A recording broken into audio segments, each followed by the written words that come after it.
We are here at the Miami Boat Show, which is really cool. It's my first time coming to the show. We're here to check out the industry. We're here to see what companies are on a growth curve and where the opportunities might be. So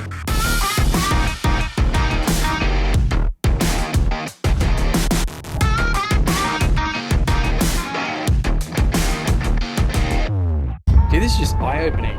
It's a whole world that I've never been exposed to.